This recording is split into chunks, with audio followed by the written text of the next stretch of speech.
Good morning, and hello, chaps and chapesses. Now today, there's something I'd like to talk to you about.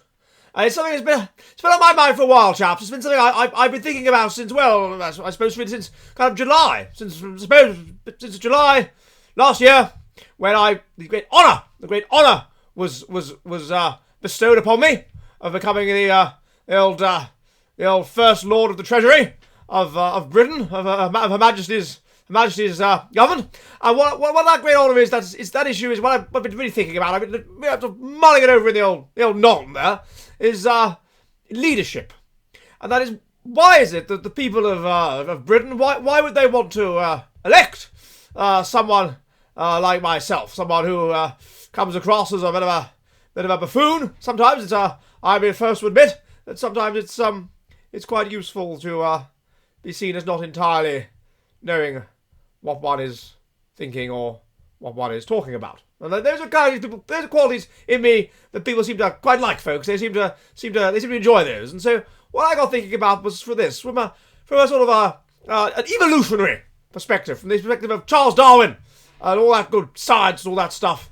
Why is it that people are interested in people like me? Why is it that certain kinds of people become very popular leaders of countries? And so hello, and that's what I'd like to discuss today. Why is it that certain kinds of people become leaders and certain kinds of people become followers? And why is it that across different social organizations, whether we're talking about tribes, hunter-gatherer tribes like the San of the Kalahari Desert, or whether we're talking about complex societies like our own, why is it that there is this tendency for certain kinds of people with certain characteristics to become leaders and for certain kinds of people to be followers? And that's what I want to address today. Now, there's a very interesting paper on this that was drawn to my attention by one of my wonderful subscribers and patrons, Oliver Rayner Hills Esquire, on the Evolutionary Psychology of Leadership by Mark van Vugt and Richard Ronay. And what they look at is basically the idea that until 13,000 years ago, we were living in hunter-gatherer bands. There was no farming until 13,000 years ago. So all of us lived in these small-scale hunter-gatherer kinship-based bands in which we were all closely related. And so consequently, the change has been very rapid from living in hunter-gatherer bands to living in these incredibly complex societies. And so their idea is that there is a strong degree to which we are still evolved psychologically to live in hunter-gatherer bands. We still maintain the evolutionary adaptations of the mind that we developed for our long prehistory living in hunter-gatherer bands now. And this explains why we like certain kinds of leaders and why we like the kinds of leaders that would have been the kinds of leaders that would have emerged into power and taken control of hunter-gatherer bands and been the big men, been the leaders, the chiefs of these hunter-gatherer bands. Now, I'm not sure they're quite right. I think that they exaggerate the extent to which we still have the psychological machinery of our hunter-gatherer past, because it should be remembered that we were under harsh Darwinian selection, in which there was 50% child mortality, in which 20% of people then witnessed all of their children die before they died, and in which 20% of people never married until as recent as 1800. And so until as recent as 1800 in Western countries, only 10% of the population passed on their genes. So it could be argued that evolution sped up as we moved out of the Pliocene, as we moved into the Holocene. Evolution sped up and became more intense. And so therefore it's a bit of an exaggeration to say that we're simply evolved to the savannah and we're living somewhere else. But it is certainly true that we have maintained many cognitive biases and whatever that we evolved under those conditions. We have maintained those to this day, and evolutionary psychological research has demonstrated that. And this links to the issue of leadership. Why do we have the kinds of leaders that we have? And it also brings us to an issue called evolutionary mismatch, which is that if we are evolved to something and we are placed in a situation where that is not the case, then this is an evolutionary mismatch and it tends to make us unhappy. It's rather like having a dog and locking it in a house all day and not letting it go for a walk. It's an evolutionary mismatch. He's meant to be running around and having a laugh, and so consequently he becomes unhappy. Another example of an evolutionary mismatch would be the relationship we currently have with things like sugar and sweet food. Under evolutionary conditions, it was very rare, very difficult to get hold of, very valued thing, and consequently when we got hold of it, we'd eat as much of it as we possibly could, and because it wouldn't come along again soon. And wild honey and the way that hunter-gatherers deal with wild honey is an example of this. So an evolution, that would be an example. For us now, it's everywhere, we have access to it all the time, and therefore that is an evolutionary mismatch, and it's bad for us, and it tends to make us fat, that we have this constant access to this thing that we are evolved to eat,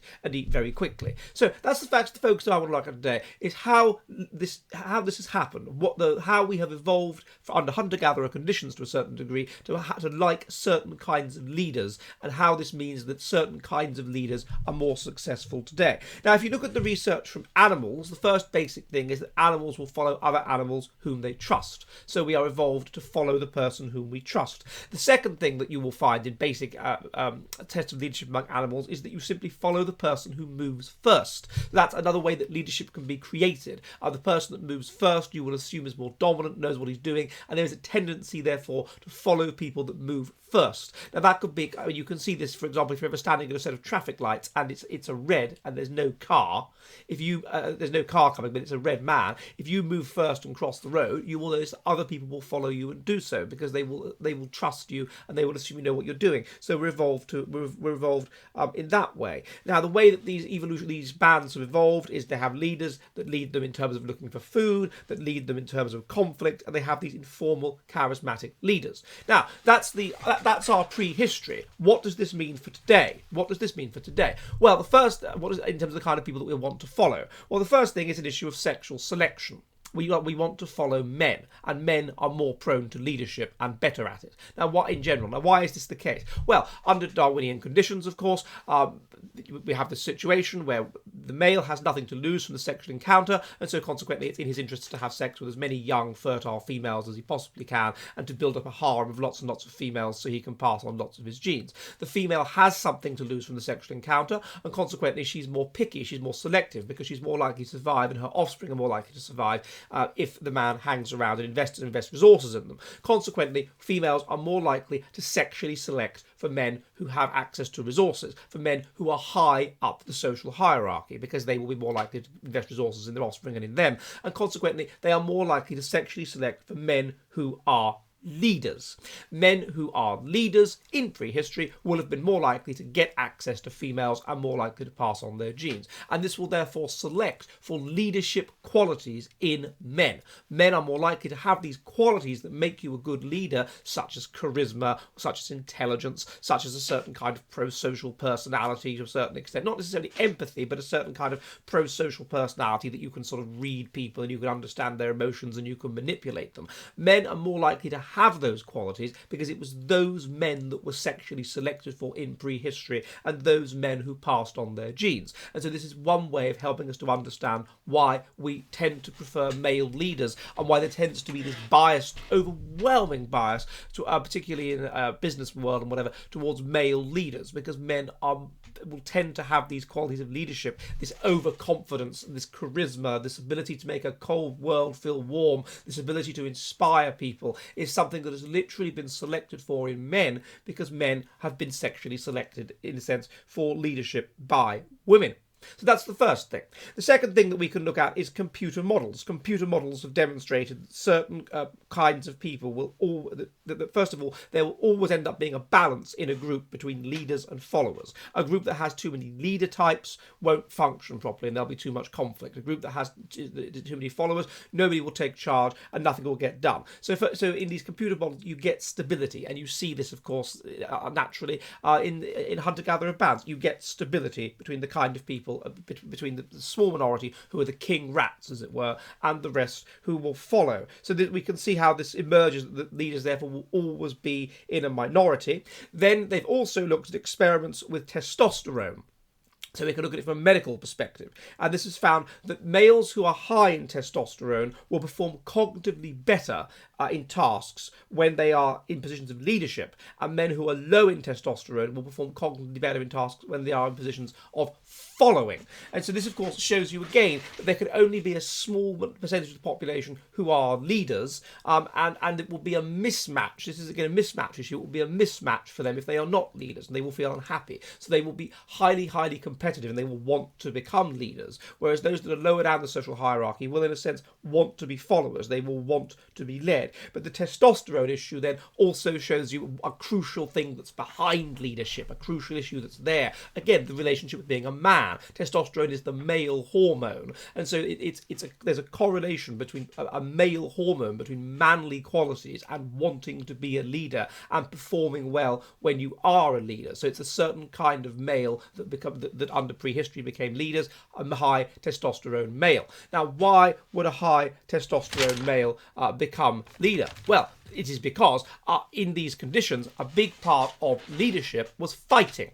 Until relatively recently, we lived in unstable ecologies in which there were lots of warring groups fighting each other. And so what the leader did was he led the band in the fighting. He was the leader. He was the general. He was the generalissimo who was leading people in fighting. Therefore, obviously, to inspire people and to lead them in battle and to win the battle, he had to be good at fighting. And fighting until relatively recently was a physical issue in these battles, and so consequently, he had to be physically fit. He had to be muscular. He had to be tall, and so therefore it militates in favour of leaders being physically fit, being muscular, and being tall, being basically a muscular guy. A second issue is how you get to the top of the hierarchy. How do you get to the top of the hierarchy in these kinds of bands? Well, yes, part of it is getting on with people and making alliances and whatever, but part of it ultimately comes down to these unstable ecologies of the Bushmen and whatever. It comes down to physical violence and fighting, intimidating other people. If you look at the Yanomamo of the Amazonian rainforest, what they are extremely violent to their wives, to each other, and it's a way of displaying "don't mess with me," and it's therefore a way of helping them to get to the top of the social hierarchy. So you see, therefore, a hangover, and we'll look at this in a minute, of the kinds of people that we are attracted to in terms of leaders are people who we would see as capable of winning fights, capable of being physically violent. Okay, now this then moves us on to the next issue, which is, again, who do we see that becomes leaders? Well, there are studies that have indicated that 5-year-olds can pick election winners based on their faces. Based on their faces alone, they can successfully pick who's going to win an election. How are they doing that? Well, what is the face telling them? Well, one of the things that they tend to go for is a relatively masculine face. It's a relatively masculine face that will tend to win elections. It's a relatively masculine face that women are optimally attracted to. Interestingly, not too masculine, but relatively masculine. Too masculine would imply too high in testosterone, which would mean too impulsive, too psychopathic, unable to get on with people, lots of fights, prison, violence, poverty, whatever. So they don't sexually select for men that are overly masculine on the whole. They sexually select for men that are quite masculine, because the fact that they've got some feminine traits even in relatively primitive human societies such as the Bushmen are important to attaining leadership roles. Yes, you have to be able to fight, you have to be able to win battles with other groups, you have to be able to lead people into battle and whatever, but you can't be too extreme in your testosterone levels, because you have to be able to make alliances, you have to be diplomatic, you have to be able to negotiate with other people, you have to be able to hold your fire at the right moment. If you're a young Turk and you just go for it in the fight at the wrong time, you'll be killed. So you have to have some impulse control and whatever. And they want men that are to some extent going to care for the children, and so they want feminine ways of thinking to some extent. They want feminine inclinations. So an optimum level of feminization among males will stay in the population. And this means that it's not totally masculine males who will tend to win these kinds of elections. It's males that have the optimum balance. But in general, it is the more masculinized male that will tend to win in the election, and it is the taller male, because height correlates, of course, with the ability to get on in fights and whatever, will tend to win in elections. An obvious example of this was the American presidential election in 1988 between George Bush and Michael Dukakis, and there was no way that Michael Dukakis was going to win, because Michael Dukakis was just too short. And it may also be relevant, although there were so many other factors involved, in the election of 2008 of Barack Obama versus John McCain, that John McCain was noticeably short. Now, there were other factors as well, of course. He was also very old, and there wasn't the Obama mania surrounding him, because, the first non-white presidential candidate and all this kind of stuff. But that's certainly relevant. So this is also highly germane. Now, another issue, of course, is is age. Now, again, there are other factors here, but in general, as a rule, among animals, there is a tendency to follow the old. Now, why? Well, because there's a belief that the old will know more.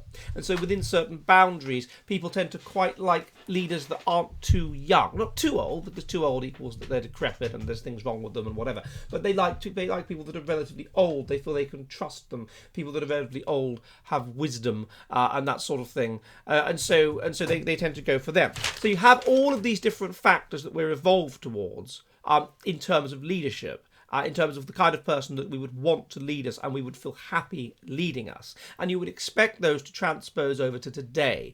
And if those things don't happen, if we have a different kind of leadership from what we're evolved to have, then we would tend to become unhappy because there would be an evolutionary mismatch. And this is what this fellow Mark van Vugt and Richard Ronay look at in their paper. And they look at it, interestingly, in terms of the management systems in places of work. They note that the way that it often works in terms of management is that a manager will be flown in. So let's say there's a school and the headmaster leaves and they get a new headmaster. Now, what might happen in that situation is that the current deputy headmaster will apply for the job. But often the person that's a deputy headmaster, that he has the skills to be a deputy headmaster, doesn't necessarily mean that he has the skills to be a headmaster. And the board, who are in charge of deciding who becomes headmaster, they'll interview perhaps the current deputy headmaster, but they'll also influence other people from outside. And they may well fly in someone from outside who's got no history at all with the school in question to run the school. Now, a lot of teachers won't like that. They will be unhappy about that, and they often will have preferred it if it was someone from their own group who came to be headmaster. Now, the paper argues that this is exactly as you would expect, because under our evolutionary conditions, this is how leadership works. Leaders are not imposed from the outside. Leaders emerge from among you. They emerge from among the group. The group has a sense of its own dynamics. The group it has to be someone that is part of the group, that is part of the social organisation of which they are a part.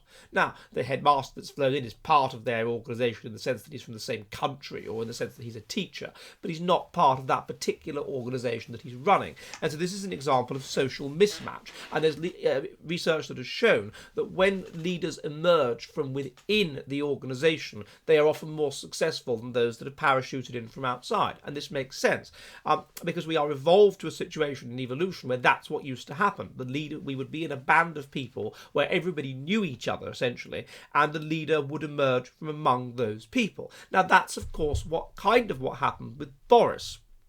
It wasn't that some Labour Party or some Conservative Party or some Liberal Democrat party machine decided this is going to be the candidate and we all have to accept that this is the candidate and you have the option to vote for him or not. It was that he became known to the community independently of politics. He was already known. People already perceived him as part of their community, as one of them. He was on television. He was on Have I Got News for You? He was already famous. And so there's a sense in which he emerged from the community. He wasn't an unknown that was parachuted in from outside. People felt he was part of their community, and therefore I think that gave him a great deal of success with regard to becoming Mayor of London. The same thing is true, I think, of Ken Livingstone. If you go back to the year 2000, when it was the first mayoral election for Mayor of London, Ken Livingstone, it was a choice between someone who wasn't very famous, wasn't very known, who was imposed by the Labour Party, Frank Dobson, and someone who was extremely famous and well known, and was this Londoner who'd long been involved in London politics, in the Great London Assembly and whatever. He'd emerged from among us. And so there was a strong feeling, myself as a Londoner, and I'm a Conservative, I almost voted for him because I was so he was one of us. And these other people that were the candidates, Frank Dobson and whoever the guy was that was the Conservative, they weren't from London. They weren't. What the hell were they? They weren't one of us. And so this is an important element to leadership. Now, a second element to leadership, as we've already discussed, is the physical element. We like height. We like health. And so this is also an element to who are going to be our leaders, and therefore this is why Boris Johnson's about average height. He's about 5'9". He's reasonably built and whatever. But that is why short little men, 5'4" or whatever, are unlikely, particularly in societies where people are aware of their height. Although there are exceptions, of course, but they are unlikely to emerge as leaders because we are evolved to want our leaders to be physical. Because in prehistory, that is what that was an important part of a leader. A leader was a war leader who would literally have to fight in battle to protect us, and so consequently we wanted somebody who had physical powers. Now, in the paper they argue this is an evolutionary mismatch. They argue the fact that we like our leaders to be reasonably tall and reasonably well built, whatever, is an evolutionary mismatch. I'm not sure that's the case, because we know that height correlates with intelligence at about 0.1 among men even now.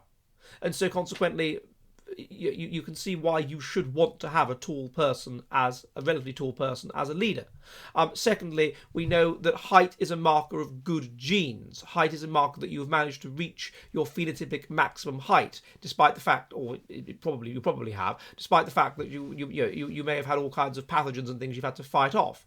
And so consequently, you would expect a person who was reasonably tall to have better genes, to have lower physical mutational load. And as I've discussed before, physical mutational load correlates with mental mutational load, and the brain is 84% of the genome, and consequently it's a massive target for mutation. And so if you've got mutations of the body making you short, then you'll definitely have mutations of the mind, and therefore you may well be maladaptive, and there may well be things wrong with you. And so I'm not sure it is an evolutionary mismatch. You can see why it would be a good idea to want a leader who evidences physical health, whether in terms of a reasonably symmetrical face, whether in terms of not being significantly below average height, or whatever it is, because that would imply good mental health and good mental functioning. And so I'm not sure that's an evolutionary mismatch. Now, the third issue they look at is the issue of women. As discussed, we are evolved to want men to be our leaders. Why? Well, because of the physical element, and also because of sexual selection, and men therefore tending to have, being selected to have better leadership qualities.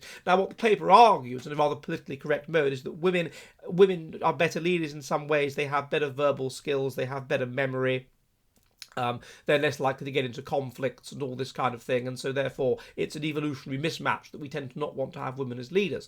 I'm not sure that's the case at all. I don't think it's an evolutionary mismatch, because the fact that you are good with verbal skills and you are good at memory, fine, that makes you a good bureaucrat. That makes women good at running organisations in terms of bureaucracy. That's not quite the same thing as leadership. Leadership involves the ability to inspire people. It involves the ability to make people feel that everything's going to be okay. It involves the ability to motivate people. And there's no reason to think that females would be necessarily high in that. In fact, the evidence indicates in terms of studies of charisma that it is men who are more charismatic. And this makes sense because men have been sexually selected to be charismatic. So I don't think that's an evolutionary mismatch at all with regard to the bias towards men. The bias towards male leadership makes sense. Females are probably are likely, I would argue, to be better bureaucrats. But that's a different thing from leadership. That's bureaucracy. That's something lower down the scale. Perhaps it's a kind of semi-leadership, but the overall leader is more likely to be male because males are more charismatic and therefore they can inspire people, and that is a very big part of leadership. It's not just bureaucracy.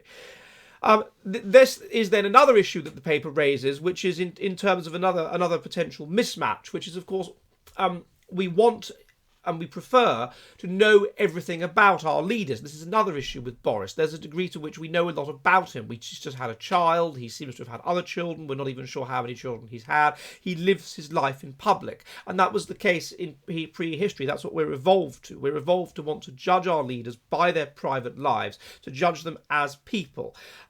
And so you can argue that this is a mismatch now, that we don't need to do these things. These things aren't as important in the modern world, and that may be the case. But what wouldn't be at all surprising is if managers, middle managers even, who were very open about their lives and who therefore people felt that they knew, would get on better than those who were very private about their lives. I think this is relevant in terms of recent political leadership in Britain. If you look at someone like Theresa May, who's very private and very guarded and whatever, and doesn't like to talk about her feelings, and you contrast it with someone like Boris, who is prepared to do that.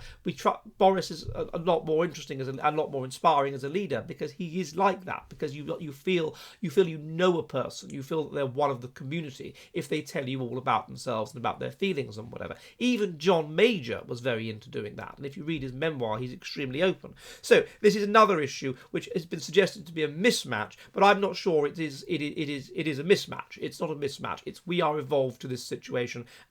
and we will feel more inspired, and inspiration is a big part of leadership. Now, finally, in summing up, they make a number of suggestions with regard to how, in management organizations and whatever, you can apply the principles of evolutionary psychology to be more successful as an organization. One of them is shared leadership. So therefore there should be more sharing of leadership, because under evolutionary conditions, that's how it tended to be. You'd have one person there was no clear leader often of these most primitive hunter-gatherer bands. There'd be the shaman who was in charge of that sort of thing, in charge of the religious aspect, the spiritual aspect. There'd be the person that was the best at fighting, that would come into play when there was intergroup conflict. There'd be the person that was the best at other things, I don't know, finding food or hunting or something like that.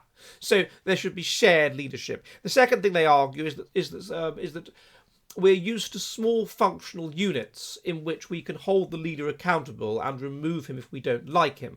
And consequently, it's argued that social organisations should be divided into small functional units, and there should therefore be lots of delegation, lots of decentralization, and so that consequently people have a feeling when working for a company that they are working in a group that is about the size of the group that we are used to under these conditions of Darwinian selection, under hunter-gatherer bands. I'm not sure that's quite right, as I say, because I think that we've evolved, certainly Europeans and more complex societies have evolved to much larger groups. But nevertheless, that's what they suggest would work, and there's some evidence that it does work. The fact that companies work better if they do this, and are more productive if they do this. A third thing is the issue of leadership selection, and so the leadership of any organisation, of any group, should always emerge from among them, and should not be imposed from outside. And I think this is quite important in terms of politics as well, that if you look at what used to happen, which would be that somebody would just emerge as the leader of the Conservative Party